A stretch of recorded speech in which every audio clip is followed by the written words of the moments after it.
2023 പുറത്തിറങ്ങിയ ചലച്ചിത്രം love tactics 2 കഥയാണ് സിനിമാ കഥയിലൂടെ ഇന്ന് നിങ്ങൾ കേൾക്കാനായി പോകുന്നത്. ഈ കഥയ്ക്കൊരു ആദ്യ ഭാഗമുണ്ട്, ലവ് ടാക്ടിക്സ് എന്ന ചലച്ചിത്രം. അത് കാണുവാൻ താല്പര്യപ്പെടുന്നവർ ഡിസ്ക്രിപ്ഷനിൽ കൊടുത്തിട്ടുള്ള ലിങ്കിൽ ക്ലിക്ക് ചെയ്യുക. കഥയെ ആരംഭിക്കുന്നത് ഫാഷൻ ഡിസൈനർ അസ്ലിയെ പരിചയപ്പെടുത്തിക്കൊണ്ടാണ്. അസ്ലിയുടെ സുഹൃത്ത് ക്യാൻസു അസ്ലിയുടെ കാമുകൻ കെരേമിന്റെ കൂട്ടുകാരൻ ട്യൂണയുമായി പ്രണയത്തിലായിരുന്നു. അവർ വിവാഹം കഴിക്കാൻ തീരുമാനിച്ചു കഴിഞ്ഞു. അന്ന് ക്യാൻസുവിന്റെ വിവാഹ വസ്ത്രത്തിന്റെ ട്രയൽ നടക്കുകയാണ്. വിവാഹം അത്ര നല്ലൊരു പദ്ധതിയൊന്നുമല്ല. പെണ്ണുങ്ങളെ അവരുടെ സ്വപ്നം നേടിയെടുക്കാനോ ഒന്നും സമൂഹം അനുവദിക്കില്ല. അവർ ഭാര്യമാരും അമ്മമാരും മാത്രമായിരിക്കണം എന്ന സമൂഹത്തിന്റെ കാഴ്ചപ്പാട്. ഈ വിവാഹം വലിയൊരു മണ്ടത്തരമായി പോകും. അസ്ലി ക്യാൻസുവിനോട് പറഞ്ഞുകൊണ്ടേയിരുന്നു. മറുവശത്ത് കരീമും അതേ കാര്യം കൂട്ടുകാരൻ ട്യൂണയോട് പറയുകയായിരുന്നു. എന്തിനേറെ പറയുന്നു, ഇരുവരും പ്രണയത്തിലായെങ്കിൽ പോലും പ്രണയത്തിലെ വഞ്ചനകളൊക്കെ ഉള്ളതുകൊണ്ട് പ്രണയം അത്ര സേഫ് സോണൊന്നുമല്ല എന്ന അഭിപ്രായവും അപ്പോഴും ഇരുവർക്കും ഉണ്ടായിരുന്നു. വിവാഹത്തിനു ശേഷം ആണുങ്ങളുടെ സ്വാതന്ത്ര്യം പൂർണ്ണമായും നഷ്ടപ്പെടും എന്ന് ട്യൂണക്കടുക്കൽ കരീം പറഞ്ഞു. നീ ഈ വിവാഹത്തിന്റെ ഐഡിയ തന്നെ ഉപേക്ഷിച്ചേക്ക്. നിങ്ങളുടെ നല്ല പ്രണയമുണ്ടല്ലോ, അതുവരെ ഇല്ലാതായി പോകും വിവാഹം കൊണ്ട് എന്ന് കരീം കൂട്ടുകാരൻ ട്യൂണയോട് പറയുകയും ചെയ്തു. മറുവശത്ത് അസ്ലിയും വിവാഹം നല്ല ഐഡിയ അല്ലെന്നുള്ള തന്റെ വാദം ക്യാൻസുവിനടുക്കൽ തുടർന്നുകൊണ്ടേയിരുന്നു. നീ വിചാരിക്ക്, നിന്റെ ഫിയാൻസി ഒരു പക്ഷിയാണെന്ന്. ആ പക്ഷി കയ്യിലുള്ളതാണോ അതോ മരത്തിലിരിക്കുന്നതായിരിക്കോ കാണുവാൻ നല്ലത്? മരത്തിലുള്ള പക്ഷിയെ പിടിക്കുവാൻ, പ്രൊട്ടക്ട് ചെയ്യുവാൻ നമ്മൾ എപ്പോഴും ശ്രമിച്ചുകൊണ്ടിരിക്കും. പക്ഷേ കയ്യിൽ വന്നാൽ അതിന്റെ വാല്യൂ ഇല്ലാതാകും. അതാ പറയുന്നേ, വിവാഹം മണ്ടത്തരമാണെന്ന്. ക്യാൻസുവും അസ്വസ്ഥയാകുന്നുണ്ടായിരുന്നു. എന്തായാലും വിവാഹ വസ്ത്രമൊക്കെ അണിഞ്ഞു കഴിഞ്ഞപ്പോൾ നീ തന്നെ തീരുമാനിക്ക്, എന്തായാലും നിന്റെ വിവാഹത്തിന് ബെസ്റ്റ് ഓഫ് ലക്ക് എന്നുവരെ അസ്ലി പറയുകയും ചെയ്തു. അസ്ലിക്ക് ഭ്രാന്താണോ എന്നുവരെ ചിന്തിക്കേണ്ടിയിരിക്കുന്നു. അടുത്ത ദിവസം കൂട്ടുകാരൊന്നിച്ച് അസ്ലി പോകുമ്പോൾ ക്യാൻസു അസ്ലിക്കടുത്ത് വിവാഹത്തെ പറ്റിയുള്ള തന്റെ മൈൻഡിൽ ചില മാറ്റങ്ങൾ വന്നിട്ടുണ്ട് എന്ന് അസ്ലിയോട് പറഞ്ഞു. കേൾക്കേണ്ട താമസം അസ്ലിക്ക് വലിയ സന്തോഷം തോന്നി. താൻ വായിട്ടലച്ചിട്ട് അവളിൽ മാറ്റങ്ങൾ വന്നല്ലോ. അസ്ലി ഉടൻ തന്നെ അവളെ വീണ്ടും ഉപദേശിക്കാൻ തുടങ്ങി. നീ നിന്റെ ഫിയാൻസി ബോയ് ഫ്രണ്ട് ട്യൂണയെ വിളിച്ച് വിവാഹം കഴിഞ്ഞ നമ്മുടെ ലൈഫ് ബോറാവുമോ എന്ന് താൻ ഭയപ്പെടുന്നു, നമുക്ക് പ്രണയത്തിൽ തന്നെ തുടർന്നാ പോരെ എന്നങ്ങ് ധൈര്യമായിട്ട് പറ. അതോടെ കാര്യങ്ങൾ ഓക്കെ ആവും. എന്നിട്ട് പ്രണയിച്ച് സന്തോഷത്തോടെ ജീവിക്ക്. അയ്യോ, ഞാൻ പറഞ്ഞത് വിവാഹത്തിന് ഓക്കെ അല്ലെന്നല്ല. വിവാഹ ദിവസം ഏത് ഹെയർ സ്റ്റൈലാ വേണ്ടത് എന്നതിനെ പറ്റി നേരത്തെ ഡിസ്കസ് ചെയ്തില്ലേ, അതിലെന്റെ മനസ്സ് മാറ്റിയെന്ന. അത് കേട്ടതും അസ്ലി ഒന്ന് ഷോക്കായി. ദേഷ്യം വന്ന അസ്ലി ക്യാൻസുവിന്റെ വെഡിങ് പ്രിപ്പറേഷനെ കുറച്ച് കളിയാക്കിയ ശേഷം വീണ്ടും അവർക്കൊപ്പം തന്നെ പോയി. അവർ അവിടെ നിന്നും ഹെയർ ഡ്രസ്സറിന്റെ അടുത്തേക്കായിരുന്നു പോയത്. ക്യാൻസു ട്യൂണയെ വിളിച്ച് വെഡിങ് കേക്ക് സെലക്ട് ചെയ്യാനും പറഞ്ഞു. താൻ ഇത്തരത്തിൽ പോകുന്നത് കൊണ്ടാണത് എന്നും വ്യക്തമാക്കിയിരുന്നു. ട്യൂണ കൂട്ടുകാരായ കരീമിനോടും അമീറിനോടും വെഡിങ് കേക്ക് ചൂസ് ചെയ്യാൻ പോകുവാൻ തന്റെ കൂടെ വരാൻ ആവശ്യപ്പെട്ടു. കരീം അത് കേട്ടതും വല്ലാതെ ക്ഷുഭിതനായി. ഇതൊക്കെ ചെയ്യേണ്ടത് പെണ്ണുങ്ങളല്ലേ, വെഡിങ് കേക്കൊക്കെ സെലക്ട് ചെയ്യേണ്ടത് അവരുടെ ഡ്യൂട്ടിയാ, നമ്മൾ എന്തിനാ ഇതൊക്കെ ചെയ്യാൻ പോകുന്നേ എന്നായി കരീമിന്റെ വാദം. പിന്നാലെ കരീം അസ്ലിക്ക് ഫോൺ ചെയ്തു. നേരിട്ട് മീറ്റ് ചെയ്യണമെന്ന് പറഞ്ഞു. ക്യാൻസുവും ട്യൂണയും ഡാൻസ് പ്രാക്ടീസിന് ഒരിടത്ത് പോകുമായിരുന്നു. അവിടെ വെച്ച് കണ്ടുമുട്ടാം എന്ന് അസ്ലി അവനോട് പറഞ്ഞു. അവിടെ വെച്ച് ഇരുവരും കണ്ടുമുട്ടി. ട്യൂണയും ക്യാൻസുവും വലിയ തോതിൽ ഡാൻസ് ചെയ്യുകയായിരുന്നു. എന്തിനേറെ പറയുന്നു, ഡാൻസിനിടയ്ക്ക് കാലുമടങ്ങി ട്യൂണയുടെ കാലിന് പരിക്ക് പോലും പറ്റി. കരീം മികച്ചൊരു ഡാൻസർ ആയിരുന്നു. പണ്ട് കോളേജിൽ വെച്ച് കരീം ഒരു പെൺകുട്ടിയെ ഡാൻസ് ചെയ്ത് വളച്ചിട്ട് പോലുമുണ്ട്. അതറിയാവുന്ന അസ്ലിക്ക് അതിൽ ചെറിയ അസൂയ പോലും ഉണ്ടായിരുന്നു. എന്തായാലും അസ്ലി തൽക്കാലം അത് മറച്ചു പിടിച്ചു. കരീമും അസ്ലിയും അന്നൊന്നിച്ച് ഡിന്നർ കഴിക്കുകയും സന്തോഷത്തോടെ സംസാരിച്ചിരിക്കാൻ ആരംഭിക്കുകയും ചെയ്തു. വൈകാതെ അവരുടെ സംസാരം ക്യാൻസുവിന്റെയും ട്യൂണയുടെയും വിവാഹത്തിലേക്ക് തിരിഞ്ഞു. പരസ്പരം പ്രണയിക്കുന്ന നല്ല രീതിയിൽ മുമ്പോട്ടു പോകുന്ന രണ്ടുപേർ എന്തിനാ അതിന്റെ എൻഡിങ് വിവാഹം പോലൊന്നിൽ കൊണ്ടു നിർത്തുന്നതെന്നും ഈ പ്രിപ്പറേഷൻസിനൊക്കെ വേണ്ടി എന്തോരം സമയമാ വേസ്റ്റ് ആക്കുന്നതെന്നും ഇരുവരും സംസാരിച്ചുകൊണ്ടിരുന്നു. വിവാഹം അത്ര ആവശ്യകരമായ ഒരു സംഗതിയൊന്നുമല്ല എന്ന വാദത്തിലായിരുന്നു ഇരുവരും ഒന്നിച്ചുപോയത്. അവരുടെ സംസാരം വിവാഹം കഴിഞ്ഞാൽ നടക്കുന്ന പ്രണയമില്ലായ്മയെ പറ്റിയും പിന്നീടുള്ള സെപ്പറേഷനെ പറ്റിയും ഡിവോഴ്സിനെ പറ്റിയും ഒക്കെ നിറഞ്ഞു. ആ സമയം കരീം ഒരു വാക്കു പറഞ്ഞു. എന്തായാലും നന്നായി, എനിക്കപ്പോൾ നിന്നെ വിവാഹം കഴിക്കുന്നതിനെ പറ്റി ചിന്തിക്കേണ്ട പോലും കാര്യമില്ലല്ലോ. പക്ഷെ ആ വാക്കുകൾ പെട്ടെന്ന് അസ്ലിയെ ഒന്ന് ഷോക്കാക്കി. വിവാഹത്തിനെതിരെയാണ് അസ്ലി സംസാരിച്ചതെങ്കിലും തന്നെ കരീം വിവാഹം കഴിക്കാൻ ഉദ്ദേശിക്കുന്നില്ല, അതിന് ശ്രമിക്കുകയുമില്ലെന്നറിഞ്ഞതും അവൾക്കെന്തോ കുറ്റബോധവും സങ്കടവും തോന്നി. വീട്ടിലെത്തി അവളുടെ ഫ്രസ്ട്രേഷൻ മുഴുവൻ അവൾ തന്റെ ഫ്രണ്ട്സിനോട് പറഞ്ഞു. കരീം തന്നെ വിവാഹം കഴിക്കില്ലെന്ന് പറഞ്ഞതായും അവൾ വ്യക്തമാക്കി. കൂട്ടുകാരും വണ്ടറടിച്ചിരിക്കുകയായിരുന്നു. അതിന് അസ്ലി ഇത്ര ഫ്രസ്ട്രേറ്റഡ് ആവുന്നത് എന്തിനാ? അവളും അത് തന്നെയാണല്ലോ പറയാറുള്ളത്. പക്ഷേ കരീം അങ്ങനെ പറഞ്ഞപ്പോൾ തനിക്കത് വലിയ നീരസം തന്നെ ഉണ്ടാക്കി. താനൊട്ടും വറുത്തല്ല എന്ന് തോന്നി സമ്മതിപ്പിച്ചു എന്നതായിരുന്നു അസ്ലിയുടെ വിശദീകരണം. അസ്ലിക്ക് എന്താ വേണ്ടത് എന്നവളുടെ കൂട്ടുകാർക്ക് പോലും മനസ്സിലാകുന്നുണ്ടായിരുന്നില്ല. മറുവശത്ത് കരീമാകട്ടെ കൂട്ടുകാരോട് അസ്ലിയും തന്നെ പോലെ വിവാഹം വേണ്ടെന്ന് ചിന്തിക്കുന്നതെന്നും താൻ തിരഞ്ഞെടുത്തത് കറക്റ്റ് പെണ്ണിനെയാ, എന്തുകൊണ്ട് എനിക്ക് യോജിച്ചവളാവൾ എന്നൊക്കെ വെച്ചുകാച്ചുകയായിരുന്നു. മറുവശത്ത് അസ്ലിയാകട്ടെ കരീം തന്നെ വിവാഹം കഴിക്കില്ലെന്ന് അറിഞ്ഞതും അവന്റെ മുമ്പിലുള്ള ഏതൊരു പെണ്ണിനെയും പോലെയല്ലേ അവൻ തന്നെ കാണുന്നത് എന്നൊക്കെ പറയാൻ തുടങ്ങി. മറുവശത്ത് കരീം പറഞ്ഞു കേട്ടതും ട്യൂണ കാര്യങ്ങൾ വിശദീകരിക്കുകയായിരുന്നു. അസ്ലി ചിലപ്പോ അങ്ങനെ പറഞ്ഞിട്ടുണ്ടാകും, പക്ഷേ അതിനർത്ഥം അവൾക്കതാണ് വേണ്ടതെന്നല്ല. പെണ്ണുങ്ങൾ എപ്പോഴും പറയുന്ന കാര്യങ്ങൾ അവർക്ക് വേണ്ടതാവണമെന്നുമില്ല. അതുകൊണ്ട് നീയൊന്ന് സൂക്ഷിച്ചോ. അന്ന് രാത്രി മുഴുവനും അസ്ലിയും മറുവശത്ത് കരീമും അവരുടെ മാരേജിനെ പറ്റിയായിരുന്നു ചിന്തിച്ചത് മുഴുവൻ. അടുത്ത ദിവസം ചിലത് തീരുമാനിച്ചുറപ്പിച്ചായിരുന്നു അസ്ലി കൂട്ടുകാർക്ക് മുമ്പിലെത്തിയത്. താൻ കരീമുമൊത്ത് ഒരു ഗെയിം കളിക്കാൻ ഉദ്ദേശിക്കുകയാണ് എന്ന് അസ്ലി പറഞ്ഞു. കരീമിനെ കൊണ്ട് തന്നെ മാരേജ് ചെയ്യാൻ സമ്മതിപ്പിക്കുന്ന തരത്തിൽ അവനെ കൊണ്ട് ചിന്തിപ്പിക്കാൻ പോവുകയാണ്. അതാണ് തന്റെ ഗെയിം എന്നായിരുന്നു അസ്ലി പറഞ്ഞത്. മറുവശത്ത് കരീമാകട്ടെ കൂട്ടുകാരുടെ അടുക്കൽ അസ്ലിയുടെ മനസ്സിൽ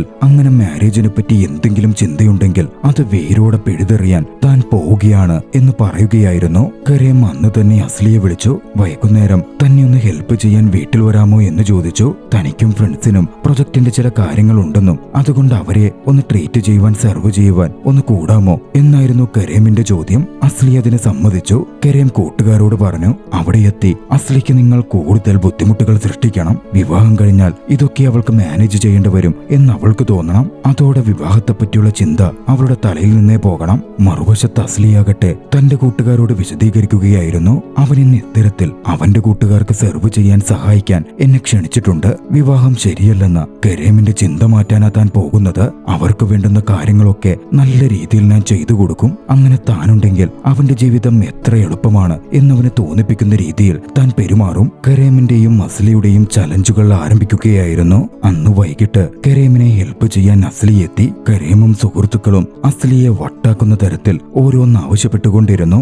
അസ്ലിക്ക് ഒരുപാട് ദേഷ്യം വന്നിരുന്നെങ്കിലും അവൾ അതൊക്കെ കൺട്രോൾ ചെയ്ത് ഒക്കെയും ഭംഗിയായി മാനേജ് ചെയ്തു. അവർക്ക് വേണ്ടതൊക്കെ ഉണ്ടാക്കി കൊടുത്തു. കരീമിനും അസ്ലിക്കും പോലും അവിടെ നടക്കുന്നതൊന്നും വിശ്വസിക്കാനേ സാധിക്കുന്നുണ്ടായിരുന്നില്ല. കൂട്ടുകാർ അന്ന് പോയി കഴിഞ്ഞപ്പോൾ അസ്ലിയും കരീമിനോട് യാത്ര പറഞ്ഞിറങ്ങി. രാത്രിയിൽ കരീം വിവാഹത്തെ പറ്റിയൊക്കെ ചിന്തിക്കട്ടെ എന്ന് ചിന്തിച്ചായിരുന്നു അസ്ലി മടങ്ങിപ്പോയത്. തനിക്ക് ഒരുപാട് വർക്കുണ്ട് എന്നവൾ കരീമിനോട് പറയുകയും ചെയ്തു. പിറ്റേന്ന് കരീമിൽ നിന്ന് വേണ്ട പോലെ റെസ്പോൺസ് കിട്ടാതായതോടെ തന്റെ പ്ലാൻ പരാജയപ്പെട്ട പോലെ അസ്ലിക്ക് ഫീൽ ചെയ്തു. കരീമിന് ഇത് മുൻകൂട്ടി അറിയുമായിരുന്നോ എന്നവൾ സംശയിക്കുകയും ക്യാൻസു എങ്ങാൻ ഇത് ട്യൂണയോട് പറഞ്ഞിരുന്നോ എന്ന തരത്തിൽ അവളെ ചോദ്യം ചെയ്യുകയും ചെയ്തു. ക്യാൻസു ആകട്ടെ താനിത് ആരോടും പറഞ്ഞിട്ടില്ല എന്ന് തറപ്പിച്ചു പറഞ്ഞു. മറുവശത്ത് കരീമും ട്യൂണയെ ചോദ്യം ചെയ്യുകയായിരുന്നു. അസ്ലി ഇങ്ങനെ പെരുമാറുന്ന ഒരാളല്ല. എല്ലാം അറിയാവുന്ന പോലായിരുന്നു അവളുടെ പെരുമാറ്റം. സത്യം പറ, നീ എങ്ങാൻ ഇത് ക്യാൻസുവിനോട് പറഞ്ഞിരുന്നോ? ട്യൂണയും താനിത് ആരോടും പറഞ്ഞിട്ടില്ല എന്ന് കട്ടായം പറഞ്ഞു. വൈകാതെ അസ്ലിയുടെ മനസ്സിലേക്ക് ഒരു മാളിൽ വെച്ച് ഒരു ഐഡിയ ഓടിയെത്തി. ഒരു കുട്ടിയെ കണ്ടപ്പോൾ ആയിരുന്നു അത്. ഒരു കുട്ടിയുമായി കരീമിന്റെ മുമ്പിലെത്തുക, ആ കുട്ടിയെ കരീമിനൊപ്പം നിന്ന് നന്നായി പരിപാലിക്കുക, എനിക്കൊരു അമ്മയാകാനും അതുപോലെ കുട്ടിയെ നല്ല രീതിയിൽ പരിപാലിക്കാനും സാധിക്കും എന്നും കരീമിനെ ബോധ്യപ്പെടുത്തുക. അപ്പോ കരീമിന്റെ മനസ്സിലേക്ക് വിവാഹത്തിന്റെ ചിന്തകൾ വന്നെങ്കിലോ വൈകാതെ പദ്ധതിയുടെ ഭാഗമായി ഒരു കൊച്ചു കുട്ടിയുമായി അസ്ലി കരീമിന്റെ കമ്പനിയിലേക്ക് എത്തി. തന്റെ കസിന്റെ കുട്ടിയാണെന്നും കുട്ടിയെ താൻ നോക്കിക്കോളാം, കരീം തന്നെ ഒന്ന് സഹായിച്ചാൽ മാത്രം മതി എന്ന് അസ്ലി പറഞ്ഞു. കരീമും ഓക്കെ പറഞ്ഞു. പക്ഷേ എങ്ങനെ കുട്ടിയെ നോക്കണം എന്ന് കരീമിന് അറിയില്ലായിരുന്നു. കരീം അത് അസ്ലിയോട് തന്നെ ചോദിച്ചു. ഇതൊരു കൊച്ചു കുട്ടിയല്ലേ, അപ്പോ കൊച്ചുകുട്ടികളുടെ ആവശ്യങ്ങളും ചെറുതായിരിക്കും, നമുക്ക് ഈസിയായി മാനേജ് ചെയ്യാവുന്നതേ ഉള്ളൂ എന്നായിരുന്നു അസ്ലിയുടെ മറുപടി. കുട്ടി എപ്പോഴും സന്തോഷത്തോടെ കംഫോർട്ടബിൾ ആയിരുന്നാൽ മാത്രം മതി. പക്ഷേ കാര്യങ്ങൾ കീഴ്മേൽ മറിഞ്ഞു. വൈകാതെ തന്നെ കുട്ടി കരയാൻ തുടങ്ങി. കുട്ടിയുടെ സ്നിഗ്ഗിയും വസ്ത്രവും ഒക്കെ മാറണമായിരുന്നു. അസ്ലിക്കും കരീമിനും ഒരു ഐഡിയയുമില്ല. പോരാത്തതിന് മലത്തിന്റെ മണം വരാനും തുടങ്ങി. ഇരുവരും കഷ്ടപ്പെട്ടു. ഒടുവിൽ ഗ്യാസ് മാസ്ക് ഒക്കെ കൊണ്ടുവച്ച് ഒരു തരത്തിലായിരുന്നു അവർ കുട്ടിയുടെ സ്നിഗ്ഗിയും വസ്ത്രവും ഒക്കെ മാറ്റിയത്. അടുത്തതായി പെട്ടെന്ന് കുട്ടിയെ ഇരുത്തിയെടുത്തു നിന്ന് കാണാതായി. ഓഫീസ് മുഴുവൻ അവർ കുട്ടിയെ തിരയാൻ തുടങ്ങി. തിരഞ്ഞ് അവർ അവശരായെന്ന് മാത്രമല്ല, ഏറ്റവും ഒടുവിലായിരുന്നു ഒരിടത്ത് ഒളിച്ചിരിക്കുന്ന രീതിയിൽ കുട്ടിയെ കണ്ടെത്തുന്നതും കുട്ടിയെ തിരികെ ഏൽപ്പിച്ച് കാര്യങ്ങളൊക്കെ അവസാനിപ്പിക്കുമ്പോഴേക്കും അന്നിനി ഒന്നിനും കൊള്ളില്ലാത്ത പോലെ രണ്ടുപേരും അവശരായി കഴിഞ്ഞിരുന്നു. അസ്ലിയുടെ പ്ലാൻ അവൾക്ക് തന്നെ തിരിച്ചടിച്ചു. ഒരിക്കലും ഇതൊന്നും ജീവിതത്തിൽ ശരിയാവില്ല എന്ന് കരീമിനും ആ നിമിഷം തന്നെ തോന്നിയിരുന്നു. അസ്ലി വീണ്ടും ആലോചിച്ചു. അടുത്തൊരു ഐഡിയയും കിട്ടി. കൂട്ടുകാരോട് അവൾ അത് ഷെയർ ചെയ്തു. വിവാഹശേഷം പ്രണയിതാക്കൾക്കിടയിൽ പ്രണയം വർദ്ധിക്കുന്നു എന്നത് പ്രൂവ് ചെയ്ത് കാണിക്കുകയായിരുന്നു അവളുടെ ലക്ഷ്യം. അവളുടെ പാരന്റ്സ് അതുപോലെ വർഷങ്ങളായി സന്തോഷത്തോടെ ജീവിക്കുന്നവരാണെന്നും തന്റെ പാരന്റ്സിനെ കരീമിന് ഇൻട്രൊഡ്യൂസ് ചെയ്താൽ അവരുടെ ജീവിതം കണ്ട് കരീം മാരേജിൽ ഇൻസ്പയർഡ് ആയാലോ എന്നായിരുന്നു അസ്ലി ചിന്തിച്ചത്. മറുവശത്ത് കരീമും കൂട്ടുകാരുടെ അടുത്ത് അതുപോലൊരു കാര്യം ഡിസ്കസ് ചെയ്യുകയായിരുന്നു. അസ്ലിയുടെ മനസ്സിൽ നിന്ന് മാരേജിനെ പറ്റിയുള്ള ചിന്തകൾ ഒഴിവാക്കുവാൻ ഇനി എന്തു ചെയ്യുമെന്ന ചർച്ച. കരീം ഒരു ആശയം പെട്ടെന്ന് പറഞ്ഞു. പ്രണയത്തിലായിരുന്ന രണ്ടുപേരെ കണ്ടെത്തുക. വിവാഹശേഷം പ്രണയമൊക്കെ പോയി തമ്മിത്തല്ലായി മാറിയവർ അല്ലെങ്കിൽ പഴയ പോലെ സന്തോഷമില്ലാതായവർ അവരെ അസ്ലിക്ക് മുമ്പിൽ കൊണ്ടു നിർത്തിയാൽ അവളുടെ മാരേജിനെ പറ്റിയുള്ള ചിന്തകൾ ഇല്ലാതായേക്കും എന്ന് കരീം ഊഹിച്ചു. അപ്പോഴായിരുന്നു ആരായിരിക്കും പറ്റിയാൾ എന്നവർ ചിന്തിക്കാനും തുടങ്ങിയത്. ഉടൻ കരീമിന്റെ മനസ്സിലേക്ക് ഒരു ആശയം വന്നു. സുഹൃത്ത് അമീറിന്റെ ഭാര്യയെ അവരിതുവരെ കണ്ടിട്ടില്ല. അമീർ ആണെങ്കിൽ കുറച്ചായി അല്പം ഡെസ്പുമാണ്. വിവാഹം കഴിഞ്ഞിട്ട് 2 കൊല്ലം കഴിഞ്ഞു. കരീമും ട്യൂണയും കൂടി അമീറിനടുക്കൽ നിന്റെ വിവാഹ ജീവിതം സന്തോഷത്തിലാണോ എന്ന് ചോദിച്ചു. സംസാരത്തിലൂടെ വിവാഹശേഷം അമീറിന്റെ ജീവിതത്തിൽ പ്രശ്നങ്ങളുണ്ട് എന്ന് അവരിരുവരും തിരിച്ചറിഞ്ഞു. അമീറും ഭാര്യയുമായിരിക്കും ഇതിന് പറ്റിയ ആളുകൾ എന്ന് തന്നെ മനസ്സിലാക്കിയ കരീം അത്തരത്തിൽ മുമ്പോട്ടു പോകാൻ തുടങ്ങി. പക്ഷേ അമീറിനതിൽ താല്പര്യമുണ്ടായിരുന്നില്ല. എന്നിരുന്നാലും കരീം പിന്മാറിയില്ല. തങ്ങളുടെ ഒപ്പം ഡിന്നറിന് അമീറിനെയും ഭാര്യയെയും കരീമും ട്യൂണയും ക്ഷണിച്ചു. കരീം പിന്നാലെ അസ്ലിയെ ഫോൺ ചെയ്തപ്പോൾ അസ്ലിയുടൻ കരീമിനോട് അവളുടെ പാരന്റ്സിനെ മീറ്റ് ചെയ്യാൻ ക്ഷണിക്കുകയായിരുന്നു ചെയ്തത്. അതോടെ അത് കരീമിന്റെ അടുക്കൽ മാരേജ് പ്രപ്പോസൽ ചെയ്യുവാൻ വേണ്ടിയാണോ എന്ന തരത്തിൽ കൂട്ടുകാർക്കിടയിൽ ഒരു ചർച്ച വന്നു. കരീമിന്റെ ഉള്ളിലും അല്പം പരിഭ്രാന്തി രൂപപ്പെട്ടു. അന്ന് രാത്രിയിൽ അസ്ലിയുടെ പാരന്റ്സ് വരുമെന്ന് പറഞ്ഞ് കരീമും അസ്ലിയും തയ്യാറായി നിന്നു. കരീമിനെ കൊണ്ട് നിർബന്ധിപ്പിച്ച് അസ്ലി കോട്ടും സ്യൂട്ടുമൊക്കെ ധരിപ്പിച്ചിരുന്നു. അച്ഛന്റെയും അമ്മയുടെയും ഫോട്ടോ കാണിച്ച് തന്റെ അച്ഛൻ അത്തരത്തിൽ മികച്ചൊരു വ്യക്തിയാണെന്നും അപ്പോ കരീമിനെ മീറ്റ് ചെയ്യുമ്പോഴും അതുപോലെ തോന്നണ്ടേ എന്നൊക്കെ അവൾ വെച്ചടിച്ചു. പക്ഷേ ഞെട്ടിക്കുന്ന ഒരു കാര്യം സംഭവിച്ചത് എന്തെന്നാൽ അസ്ലിയുടെ അമ്മയും അച്ഛനും ഒന്നിച്ചായിരുന്നില്ല വന്നിരുന്നത്. അമ്മ ആദ്യം കാറിൽ വരികയും അച്ഛൻ തന്റെ ബൈക്കിൽ അടിപൊളി വസ്ത്രമൊക്കെ അണിഞ്ഞിട്ടായിരുന്നു എത്തിയത്. പതിവിൽ നിന്ന് വിപരീതമായി ഏറെ സന്തോഷത്തിലും കൂളായും അച്ഛനെ അവൾ നേരിട്ട് കണ്ടു. പിന്നീട് സംസാരിച്ചപ്പോൾ കാര്യം വ്യക്തമായി. അസ്ലി മാറിയ ശേഷം വാർദ്ധക്യത്തോടടുത്തപ്പോൾ അച്ഛന്റെയും അമ്മയുടെയും ചിന്തകളിൽ മാറ്റങ്ങൾ വന്നിരുന്നു. കോംപ്രമൈസ് ചെയ്ത് മുമ്പോട്ട് പോകണ്ട എന്നവർ തീരുമാനിച്ച് 2 വഴിക്കായി കഴിഞ്ഞിരുന്നു. അസ്ലിയാകട്ടെ അതൊന്നും അറിഞ്ഞതുമില്ല. അന്ന് അസ്ലി അവിടെ ഉള്ളതുകൊണ്ട് തന്നെ അവിടെ വെച്ച് ഡിവോഴ്സിന്റെ കാര്യം സംസാരിക്കാനായിരുന്നു അസ്ലിയുടെ അമ്മ പദ്ധതിയിട്ടിരുന്നത് പോലും. അതോടെ തന്റെ പേരന്റ്സ് എത്ര സന്തോഷത്തോടെ ജീവിക്കുന്നു എന്നത് കരീമിനെ കാണിച്ച് കരീമിനെ മാരേജിലേക്ക് കൊണ്ടുവരാനുള്ള അസ്ലിയുടെ പദ്ധതി തിരിച്ചടിച്ചു. അടുത്ത ദിവസം അസ്ലി ജോലിക്കെത്തി. കരീമിനൊപ്പമുള്ള പ്ലാനുകൾ കാരണം ജോലിയുടെ പല കാര്യങ്ങളും അവൾ വിട്ടുപോയിരുന്നു. അപ്പോഴായിരുന്നു അങ്ങോട്ടേക്ക് അവളുടെ ചൈൽഡ്ഹുഡ് ഫ്രണ്ട് കൂടിയായ പോൾ കടന്നു വന്നത്. പോൾ ഇപ്പോൾ ബിസിനസ് ഒക്കെ ചെയ്ത് വലിയ സമ്പന്നനായി മാറിയിട്ടുണ്ട്. അന്ന് ഈവനിങ്ങിൽ പോളിനൊപ്പം അസ്ലിയും കൂട്ടുകാരും ഡിന്നറിനെത്തി. കരീമും അവിടെ ഉണ്ടായിരുന്നു. പോളിനെ കരീം തിരിച്ചറിഞ്ഞു കഴിഞ്ഞിരുന്നു. പിന്നാലെ അങ്ങോട്ടേക്ക് അമീർ തന്റെ ഭാര്യയുമായി കടന്നു വന്നു. അമീറിന്റെ ഭാര്യ ഒരു മോഡലായിരുന്നു. അസ്ലിയും അമീറിന്റെ ഭാര്യയും ഹൈസ്കൂൾ തൊട്ടേ പരിചയമുള്ളതാണ് എന്ന കാര്യം വൈകാതെ വ്യക്തമായി. പണ്ട് പഠനകാലത്ത് അമീറിന്റെ ഭാര്യയും പോളും തമ്മിൽ റിലേഷൻഷിപ്പ് ഉണ്ടായിരുന്നു എന്ന കാര്യവും അവിടെ മുമ്പിലേക്ക് വന്നു. അതോടെ കാര്യങ്ങൾ കുഴഞ്ഞു മറഞ്ഞു. അമീറിനാണെങ്കിൽ ഇതൊക്കെ കേട്ടപ്പോൾ വല്ലാതെ അസൂയയും കുശുമ്പും വരുന്നുമുണ്ടായിരുന്നു. അമീറിന്റെ ഭാര്യയാകട്ടെ അവസരം മുതലെടുത്ത് അമീറിനെ ഒരുപാട് ടീസ് ചെയ്യുകയും ചെയ്തു. അടുത്ത ദിവസം അസ്ലിയും അമീറിന്റെ ഭാര്യയും പോളും ചേർന്ന് അവരുടെ സ്കൂൾ കാല ജീവിതത്തെ പറ്റിയൊക്കെ സംസാരിച്ചിരിക്കുകയായിരുന്നു. ക്യാൻസുവിന്റെ വിവാഹത്തെ പറ്റിയും ബാച്ചിലർ പാർട്ടിയെ പറ്റിയുമൊക്കെ ആ സമയം അമീറിന്റെ ഭാര്യ ചോദിച്ചു. പക്ഷേ അത്തരത്തിലൊരു ബാച്ചിലർ പാർട്ടിയെ പറ്റി ഒക്കെ പ്ലാൻ ചെയ്യുന്ന അസ്ലി പ്ലാൻ ചെയ്തിരുന്നില്ല.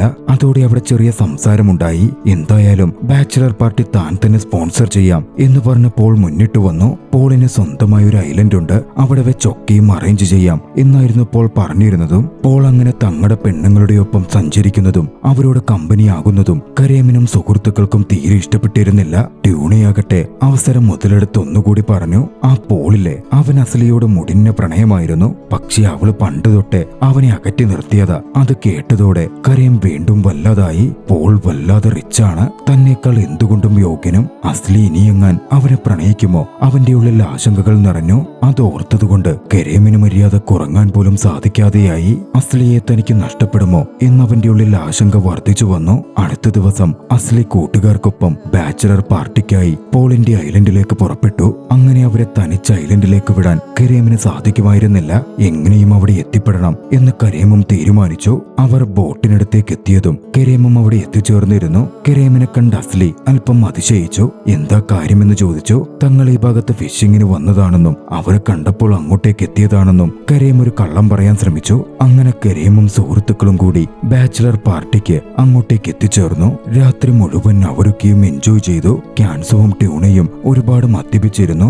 മദ്യലഹരിയിൽ ട്യൂണ കരീമിന്റെയും ക്യാൻസു അസ്ലിയുടെയും പ്ലാനുകൾ ബോധമില്ലാതെ വിളിച്ചു പറയാൻ പോലും തുടങ്ങി. അതോടെ രണ്ടുപേരും കാര്യങ്ങൾ തിരിച്ചറിയുകയായിരുന്നു. കരീം തന്റെ മുമ്പിൽ വിവാഹത്തിന്റെ മോശവശങ്ങൾ കാണിക്കാനാണ് നോക്കിക്കൊണ്ടിരിക്കുന്നതെന്നും അസ്ലി തന്നെ മാരേജിന് കൺവിൻസ് ചെയ്യിപ്പിക്കാൻ വേണ്ടിയാണ് പലതും ചെയ്ത് ശ്രമിച്ചുകൊണ്ടിരിക്കുന്നതെന്നും പരസ്പരം അവർ തിരിച്ചറിഞ്ഞു. അന്ന് അവരിരുവരുടെയും ഡാൻസ് പെർഫോമൻസ് ഉണ്ടായിരുന്നു. കരീമും അസ്ലിയും അത്രമേൽ മികച്ച രീതിയിൽ ഡാൻസ് ചെയ്തു. കൂട്ടുകാരൊക്കെയും അത് കണ്ട് അതിശയിച്ചിരുന്നു. രാത്രി കുടിച്ച് ആഘോഷമൊക്കെ കഴിഞ്ഞ് വൈകിയായിരുന്നു ഏവരും ഉറങ്ങിയത്. പിറ്റേന്ന് പകലിൽ സീസൈഡിൽ കരീം ഉറക്കമുണർന്നു. അസ്ലി തൊട്ടപ്പുറ കിടന്നുറങ്ങുന്നുണ്ട്. കരീം അസ്ലിയെ വിളിച്ചുണർത്തി. നമുക്കിവിടെ നിന്ന് ഒരിടം വരെ പോയാലോ, നിനക്കൊരു സർപ്രൈസ് ഞാൻ ഒരുക്കിയിട്ടുണ്ട് എന്ന് കരീം അസ്ലിയോട് പറഞ്ഞു. അസ്ലിക്കും അത് സമ്മതമായിരുന്നു. കാരണം പണ്ട് കരീം ഇതുപോലെ അസ്ലിയെ ഒരു സർപ്രൈസിന് കൊണ്ടുപോയിട്ടുണ്ട്. ഹൈറ്റ് പേടിയുള്ള അസ്ലിക്ക് അന്ന് എയർ ബലൂണിൽ നിന്നും വലിയൊരു സർപ്രൈസ് ആയിരുന്നു കരീം കൊടുത്തത്. ഇത്തവണ അതുപോലൊന്നും ഉള്ളതാവരുത്, ഹൈറ്റ് പേടിയാണ് എന്ന് അസ്ലി പറഞ്ഞെങ്കിലും കരീം അവളെ കൂട്ടിക്കൊണ്ടുപോയി നിർത്തിയതാകട്ടെ ഒരു സീപ്ലെയിന്റെ മുമ്പിലുമായിരുന്നു. വീണ്ടും പറക്കണം, ഉയരത്തിൽ പോകണമെന്ന് കണ്ടതും അസ്ലി ഭയപ്പെട്ടു. കരീം അവളെ ആശ്വസിപ്പിച്ചു. താൻ കൂടെയില്ലേ എന്ന് പറഞ്ഞു. പക്ഷേ അസ്ലിയുടെ ഭയം ഇരട്ടിച്ചുകൊണ്ട് വിമാനത്തിന്റെ ക്യാപ്റ്റൻ വന്ന് പറഞ്ഞത് അത് തന്റെ ഫസ്റ്റ് പറക്കലാണെന്നും താൻ ഗ്രാജുവേറ്റായി ഇറങ്ങിയിട്ടേ ഉള്ളൂ എന്നുമായിരുന്നു. അതോടെ അസ്ലിയുടെ നെഞ്ചിടിപ്പ് കൂടി. അസ്ലി അതോടെ പേടിച്ചോടാൻ നോക്കിയെങ്കിലും കരീം അവളെ സമാധാനിപ്പിച്ച് തന്റെ കൂടെ വിമാനത്തിൽ കയറ്റി. വിമാനം വൈകാതെ പറന്നുയർന്നു. പക്ഷേ വിമാനം ഉയർന്ന് ഒക്കെ നോർമലായതും അസ്ലി സന്തോഷിക്കാൻ തുടങ്ങിയിരുന്നു. ആ ഒരു ട്രിപ്പ് അവൾ എൻജോയ് ചെയ്തു തുടങ്ങി. കരീമും അസ്ലിയും സംസാരിച്ചു. പക്ഷേ വൈകാതെ അവിടെ കാർമേഘം വന്നു നിറഞ്ഞു. ഇടിമിന്നലും ആരംഭിച്ചു. വിമാനം അതിനകത്തേക്ക് കയറിയതും റേഡിയോ തരംഗങ്ങൾ ലഭ്യമല്ലാതായി. അസ്ലി ഭയപ്പെടാൻ ആരംഭിച്ചിരുന്നു. എന്തിനേറെ പറയുന്നു, ആദ്യത്തെ എക്സ്പീരിയൻസ് ആയതുകൊണ്ട് പൈലറ്റും ബോധം കെട്ടു വീണു. അസ്ലിയുടെ അവസ്ഥ പറയണോ, മരണം അവൾ മുമ്പിൽ കണ്ടു. കരീം മുമ്പിലേക്ക് വന്ന് വിമാനത്തിന്റെ കൺട്രോൾ ഏറ്റെടുത്തു. അസ്ലിയും മുമ്പിലിരുന്നു. അത്ര വലിയ പ്രതിസന്ധിയിലും എന്തായാലും മരിക്കാൻ പോവുകയാണ്, സമാധാനത്തോടെ മരിക്കാം എന്നൊക്കെ അസ്ലി കരീമിനോട് പറയാൻ തുടങ്ങി. മരണം മുമ്പിൽ കണ്ടതുകൊണ്ടാകണം കരീം തന്റെ മനസ്സിലുള്ളത് വേഗത്തിൽ അസ്ലിയോട് പറഞ്ഞു. എന്റെ ജീവിതത്തിലെ ഒരേ ഒരു പ്രണയം, ആത്മാർത്ഥമായ പ്രണയം നിന്നോട് മാത്രമുള്ളതാണ്. സമയം വേസ്റ്റാക്കരുത് എന്ന് ഞാൻ ആഗ്രഹിക്കുന്നു. നീ എപ്പോഴും എന്റെ കൂടെ ഉണ്ടാകണം. നിന്നെ വിവാഹം കഴിക്കില്ല എന്ന് ഞാൻ അന്നൊക്കെ ചിന്തിച്ചത് മണ്ടത്തരമായിരുന്നു. നമുക്ക് വിവാഹം കഴിക്കാം. അസ്ലിയും അത് കേട്ട് ഏറെ സന്തോഷിച്ചു. അവളും ആഗ്രഹിച്ചത് അത് തന്നെയായിരുന്നു. അവർ സംസാരിച്ച് മുമ്പോട്ട് പോകുന്നതിനിടയിൽ അന്തരീക്ഷത്തിലെ അപകടകരമായ ആ അവസ്ഥയിൽ നിന്നും അവരുടെ വിമാനം പുറത്തു കടന്നിരുന്നു. പിന്നാലെ ബോധം തെളിഞ്ഞ് പൈലറ്റ് ഉണർന്നു. സന്തോഷത്തോടെ അത് നോക്കിക്കണ്ട പൈലറ്റ് പിന്നീട് കൺട്രോൾ ഏറ്റെടുക്കുകയും വിമാനം സുരക്ഷിതമായി ഇറക്കുകയും ചെയ്തു. കുറച്ച് ദിവസങ്ങൾ കഴിഞ്ഞ് കരീം കൂട്ടുകാരോട് സംസാരിച്ചു. അന്നത്തെ ദിവസത്തിന്റെ എഫക്റ്റുകൾ അവനിൽ വല്ലാതെ തങ്ങി നിന്നിരുന്നു.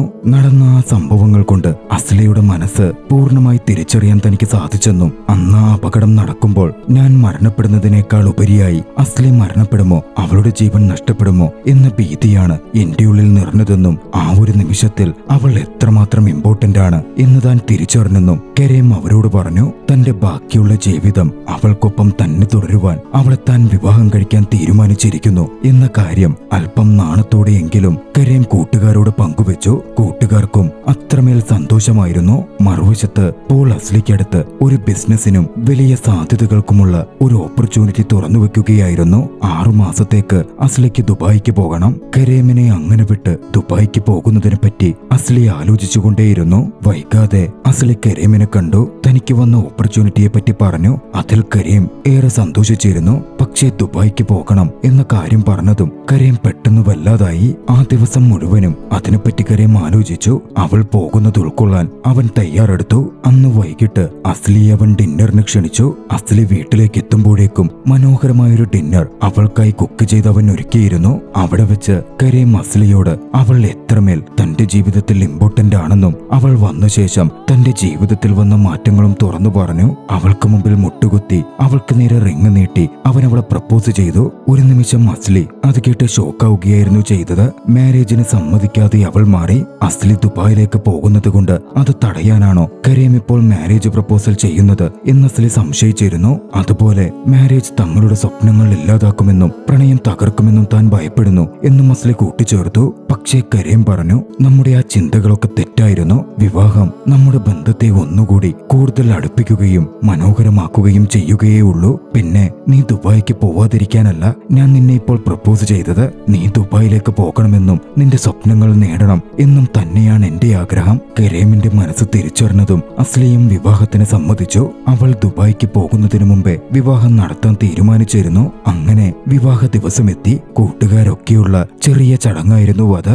ക്യാൻസുവും ട്യൂണയുമായുള്ള വിവാഹം കഴിഞ്ഞിരുന്നു. അമീറും ഭാര്യയും തമ്മിലുള്ള പ്രശ്നങ്ങളൊക്കെ അവസാനിച്ച് അവർ വീണ്ടും ഒന്നിക്കുകയും ചെയ്തു. അസ്ലിയുടെയും കരീമിന്റെയും വിവാഹത്തിൽ അവരും പങ്കെടുത്തിരുന്നു. അസ്ലി ദുബായിലേക്ക് പോയി. അവളുടെ സ്വപ്നങ്ങൾക്ക് കരീം തടസ്സം നിന്നില്ല. അസ്ലിയെ കാണുവാൻ ഇടയ്ക്കിടയ്ക്ക് അവൻ ദുബായിലേക്ക് പറന്നു. ആ ദൃശ്യങ്ങളോടെ ചലച്ചിത്രം അവസാനിക്കുകയാണ്. നിങ്ങൾക്ക് ഈ കഥ ഇഷ്ടമായെങ്കിൽ വീഡിയോ ലൈക്ക് ചെയ്യുക. അഭിപ്രായങ്ങളും നിർദ്ദേശങ്ങളും കമന്റുകളിൽ രേഖപ്പെടുത്തുക. കഴിയുമെങ്കിൽ ചാനൽ സബ്സ്ക്രൈബ് ചെയ്തും കൂട്ടുകാർക്ക് ഷെയർ ചെയ്തു കൊടുത്തും ഞങ്ങളെ സപ്പോർട്ട് ചെയ്യുക. അടുത്ത എപ്പിസോഡിൽ മറ്റൊരു മികച്ച ചലച്ചിത്രവുമായി നമുക്ക് കണ്ടുമുട്ടാം. അതുവരെ ബൈ.